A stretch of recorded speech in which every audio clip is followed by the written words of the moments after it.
सध्या आफ्रिकेच्या काँगो या देशात एक अज्ञात आजार वेगाने पसरतोय। या आजाराला क्राईंग व्हायरस म्हणजेच रडण्याचा आजार म्हणून ओळखलं जात आहे। आफ्रिकेच्या काँगो देशात महिनाभरात 1000हून अधिक लोकांना या आजाराची लागण झाली असून यातील 60हून अधिक लोकांचा काही तासातच मृत्यू झालाय।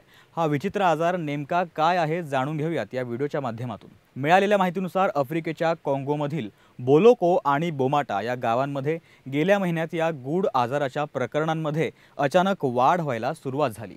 तेथील आरोग्य अधिकाऱ्यांच्या म्हणण्यानुसार बोलोको नावाच्या गावात हा रहस्यमय आजार आढळून आला होता।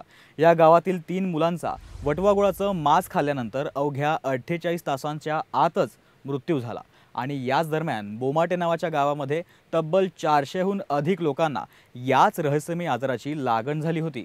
त्यामुळे या दोन्ही गावातील घटनांचा एकमेकांशी काही संबंध आहे का याचा शोध सध्या डॉक्टर घेत आहेत।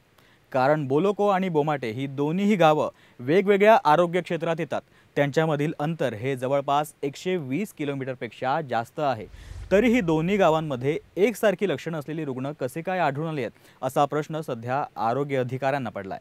रुग्णांना या आजाराची लागण झाल्यावर सगळ्यात आधी तर त्यांना ताप येतो, परंतु या आजारासंदर्भात काही विचित्र गोष्टी देखील समोर आल्यात।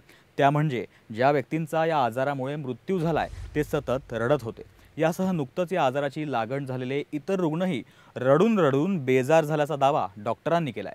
त्यामुळे सध्या बोलोको आणि बोमाटे या दोन्ही गावातील व्यक्तींची तपासणी केली जात असून त्यांच्यावर बारकाईने लक्ष ठेवलं जात आहे।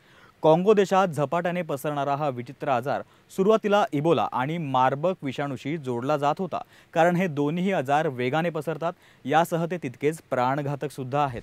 मात्र जेव्हा रुग्णांच्या नमुन्याची चाचणी करण्यात आली तेव्हा इबोला आणि मार्बर्ग या विषाणूंची पुष्टी काही झाली नाही।